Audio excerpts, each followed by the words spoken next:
CM Revanth Reddy సలహాదారు వేం నరేందర్ రెడ్డితో మల్లారెడ్డి ఇంకా ఆయన అల్లుడు రాజశేఖర్ రెడ్డి భేటీ అయ్యారు. అయితే దుండిగల్లోని ఎంఎల్ ఆర్ఐటి ఏరోనాటికల్ ఇంజనీరింగ్ కాలేజీలోని శాశ్వత భవనాల కూల్చివేతల నేపథ్యంలో రాజకీయంగా ఈ భేటీ ప్రాధాన్యతను సంతరించుకుంది. కుత్బుల్లాపూర్ నియోజకవర్గం దుండిగల్ పురపాలక పరిధిలో ఉన్న మరి రాజశేఖర్ రెడ్డికి చెందిన ఎంఎల్ ఆర్ఐటి ఏరోనాటికల్ ఇంజనీరింగ్ కాలేజీలో శాశ్వత భవనాలను అధికారులు కూల్చివేస్తున్నారు. చిన్న దామర చెరువును కబ్జా చేసి అక్రమ నిర్మాణాలు చేపట్టారనే ఫిర్యాదులు వెళ్లాయి. దీంతో కలెక్టర్ ఆదేశాలతో గండిమసమ్మ మండలంలోని రెవెన్యూ, ఇరిగేషన్, మున్సిపల్ శాఖలకు చెందిన అధికారుల ఆధ్వర్యంలో కూల్చివేతలు జరుగుతున్నాయి.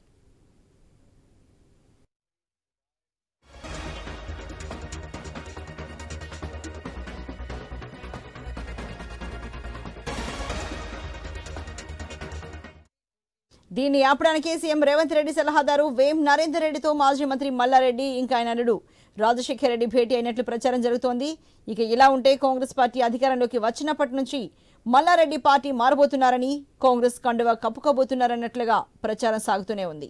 అయితే ఈ వార్తలను నిజం చేస్తూ మల్లారెడ్డి త్వరలోని కుటుంబ సమేతంగా కాంగ్రెస్ పార్టీలోకి జంప్ అవడం ఖాయమని రాజకీయ వర్గాల్లో మరోసారి చర్చ జోరుగా సాగుతోంది. ఈ విషయంలో కర్ణాటక డిప్యూటీ సీఎంతో రాయబారం నడుపుతున్నట్లు, మల్లారెడ్డి సీఎం రేవంత్ రెడ్డి అపాయింట్మెంట్ కోసం వెయిట్ చేస్తున్నట్లుగా కూడా చర్చ జోరందుకుంది.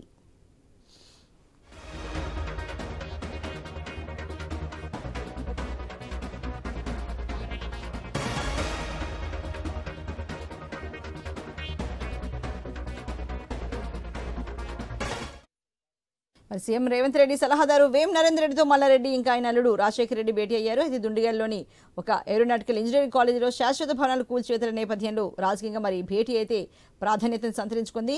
మరి ఇదేశకు సంబంధించి మరింత పూర్తి సమాచారాన్ని మా హైదరాబాద్ బ్యూరో చీఫ్ రాజు అని అడిగి తెలుసుకుందాం. రాజు, మరి సీఎం రేవంత్ రెడ్డి సలహాదారు వేం నరేందర్ రెడ్డితో మల్లారెడ్డి ఆయన అల్లుడు భేటీ అయినట్టుగా సమాచారం అందుతోంది. మరి దుండిగల్లోని ఇంజనీరింగ్ కాలేజ్ శాశ్వత భవనాల కూల్చివేతల నేపథ్యంలో మరి ఈ భేటీ స్పెషాలిటీ ఏమనుకోవచ్చు? మరి కొంతకాలంగా ఆయన కాంగ్రెస్ పార్టీలో చేరుతారు కుటుంబ సమేతంగా అన్న వార్తల నేపథ్యంలో ఏం జరుగుతుంది అనిపిస్తోంది రాజు?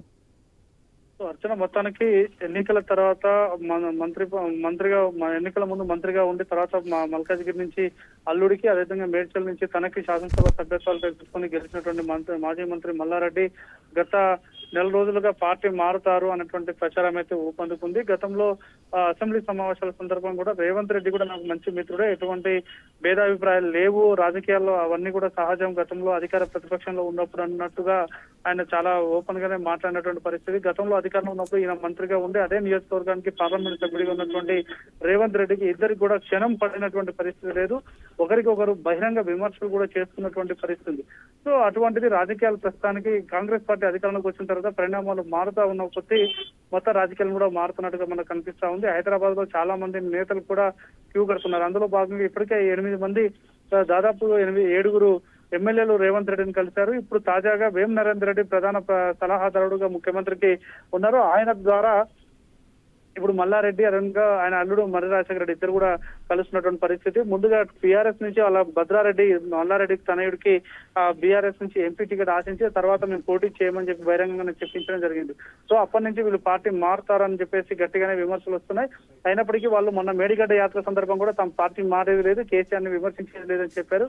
కానీ ప్రస్తుతం వేం నరేందర్ రెడ్డితో భేటీ అయిన అంశం కేవలం కాలేజీలకు సంబంధించిన అంశం అని చెప్పేసి బయటకు చెప్తున్నప్పటికీ కూడా త్వరలోనే ఆయన పార్టీలు చేరుతారని చెప్పేసి, అయితే వీరి రాకను స్వయంగా రేవంత్ రెడ్డి వ్యతిరేకిస్తున్నారని చెప్పేసి ప్రచారం జరుగుతున్న నేపథ్యంలో మా కర్ణాటకకు సంబంధించినటువంటి డిప్యూటీ సీఎం డీకే శివకుమార్ కుటుంబ సభ్యులకు సంబంధించినటువంటి వాళ్ళకు ఉన్నటువంటి బంధుత్వాన్ని అడ్డం పెట్టుకొని ఈ యొక్క రాయబారం నడుపుతున్నారని చెప్పేసి ఒక 9వ తారీఖు లేదా 11వ తారీఖు కండ్లకోయలో కాంగ్రెస్ పార్టీకి సంబంధించి అంటే ప్రభుత్వానికి సంబంధించిన అధికారిక కార్యక్రమాలు ఉన్నాయి. ఆ అధికారిక కార్యక్రమాల్లో రేవంత్ రెడ్డితో కలిసి ఆ పార్టీకి సంబంధించినటువంటి మార్పుల చేర్పుల గురించి మాట్లాడుతున్న ఒక ప్రచారం అయితే ఉంది. అయితే ఇది పార్టీ వర్గాలని ప్రశ్నించినప్పుడు మల్లారెడ్డి కుటుంబ సభ్యులను అడిగినప్పుడు మాత్రం వాళ్ళు అటువంటిది ఏమీ లేదు, కేవలం కాలేజీకి సంబంధించిన అంశాల మీదనే మాట్లాడడం జరిగిందని చెప్పి చెప్తున్నప్పటికీ కూడా రాజకీయంగా మాత్రం వీళ్ళిద్దరు ఖచ్చితంగా పార్టీ మారుతారు అన్నటువంటి ప్రచారం అయితే గట్టిగా బలంగా వినిపిస్తా ఉంది. Archana, right, thank you very much Raju.